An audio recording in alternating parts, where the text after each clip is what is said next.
it's really going to be tough for Teofimo Lopez to get opponents, for Teofimo Lopez to get fights, because Turki Alalshikh in his interview with the Boxing Voice, Nestor Gibbs and the crew, shout out to the Boxing Voice, that he would not be working with Teofimo Lopez. I would not work with Teofimo. He disrespect my country. He disrespect my religion. I would not work with him. Like, what happened with the T.O. Devin Haney situation? If you don't respect my country and my religion, you will not have any chance to do business with me. Richardson Hitchins versus Teofimo. Is that a fight that you're not going to be involved in? I will not be involved in this one. Ladies and gentlemen, it's bad news, bad news. You know why? Because Turki Alalshikh is working with also potential opponents of Teofimo Lopez. Think about it. Matias is going to be fighting on a Turki Alalshikh card, right? In his mandatory, against his mandatory challenger Smith. Richardson Hitchins he wants Teofimo Lopez. They've been talking. Keith Conley been talking about Teofimo Lopez versus Richardson Hitchins, but think about it. If Richardson Hitchins could work with a Turki Alalshikh and Mike Connolly and stuff like that and Eddie Hearn, but if he fights Teofimo Lopez, it wouldn't be with Turki Alalshikh. That means that the money is going to be lower than what it could potentially be if they were working with Turki Alalshikh. Maybe Richardson Hitchins can make more money fighting anybody under Turki Alalshikh without Teofimo Lopez. He'll be making more money fighting a 15-ranked fighter than fighting Teofimo Lopez, a unification bout, but that would be less money. Probably, think about it. The zone probably give Teofimo Lopez like, what, $3 million? $3 million tops, 3.1, 3.2. We're not getting no near the money that Teofimo Lopez was going to gain.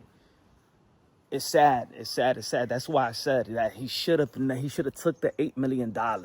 He should have took the $8 million versus Devin the Dream Haney. You know what I'm saying? And now you lost out on Teofimo Lopez lost out, and what he been wanting for a long time is to be respected financially.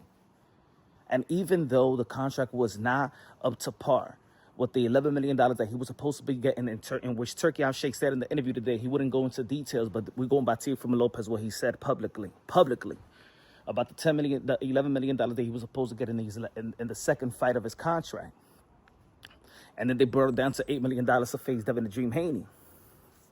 He should have took the $8 million, bet on his skills, dare to be great again, beat Devin Haney. That was supposed to be August 16th. And look, Gervonta Tan Davis and Lamar Roach's name is not even going to be fighting on August 16th. So it would have been just you and Devin Haney. Everybody would have been paying attention to that fight. Beat Devin Haney, move on to the next fight. But that decision is going to truly hurt not only Teofimo Lopez. Hopefully they could work things around, but it seems like Turki Alalshikh is highly serious. He's not willing to work with Teofimo Lopez. And when you're talking about religion, you're talking about culture or whatever, or country, that means he would never go out there to fight. And, people hold on to the religion very, very serious. And, so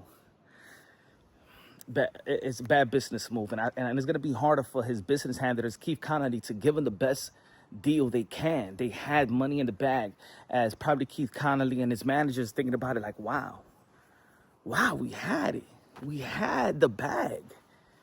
Fumble the bag. Did not let your team handle the business. Overly promoting. You know what I'm saying? It's going to be tough, because it's going to be tough for Teofimo Lopez to get certain fights, because, again, if I'm Subriel Matias, put it this way, I'm Subriel Matias, and Teofimo Lopez is going to offer me a top-ranked deal now, and Subriel Matias is already working with Turkey, why would I fight Teofimo Lopez at the age of 33 for $2 million that he was trying to give me? I'm about to make $5 million with Turkey. Sorry, I don't care about the unification bout. Hitchins could actually be like, you know what, Keith? Nah, man, I will fight Teofimo Lopez, but I'm only getting $2 million or $3 million to fight Teo. But Turkey's willing to give me $5-6 million to fight whoever. Nah, forget about that, Keith. I don't need. There's no mandatory in fighting Teo. Let me go out there and fight somebody under Turkey. I gotta get that money. Gary Antoine Russell. We don't know if he's gonna be in the Turki Alalshikh sweepstakes. I think that he should. It's gonna be tough. Either the only now money-making fight that he's going to get now is a Javante Tan Davis, a PBC. I don't see now where, if Turkey is here for the long haul, and he's recruiting all these fighters, and all these fighters, all these managers and promoters are working with Turki Alalshikh, and he's like, Tio, no. Teofimo Lopez have lost his relationship with the Top Rank. He has an iffy relationship with Eddie Hearn, the Zone, no more ESPN. Not looking good, and this is not AAE. And Tio, which I believe that could truly had the opportunity to be the face of American boxing if he would have just beat Devin Haney, in my opinion, because that's their generation and they always going to be linked to one another. And it was a build-up fight for such a long time. He would have done the same thing that Ryan would have. You saw how Ryan Garcia, everybody in the world was talking about Ryan Garcia when he knocked out Devin Haney. If he would have just done that, and that ego, the ego. The more you go see God, the more the devil's gonna creep in. I kept on saying that since day one. The more you see God, the devil will creep in and try to intercept your blessings.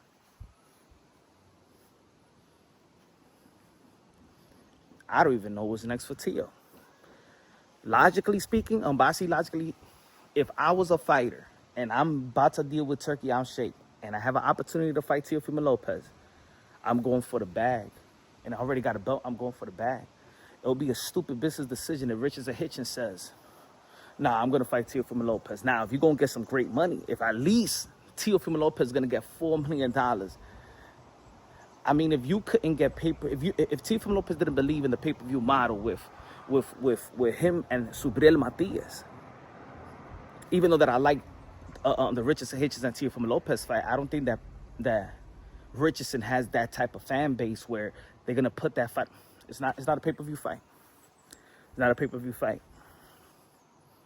Not a pay-per-view fight. He fumbled the bag, and I think that Tio, unfortunately, and hopefully, is not like that. He probably fumbled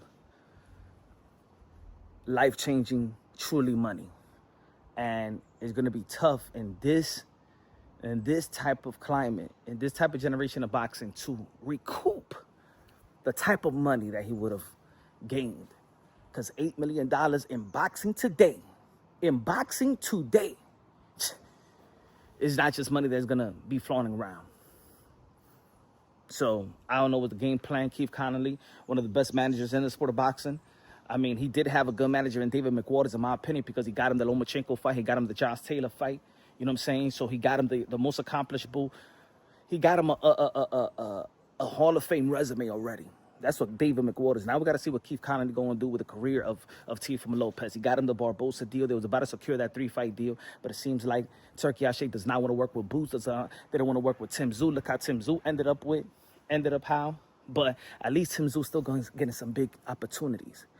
What will be the big opportunity for Teofimo Lopez to get the type of money that he's been wanting for throughout his whole career? And he had it on the table, and now he turned the bow face on there. Listen to the people that care about you and not these emotional people around you, brother.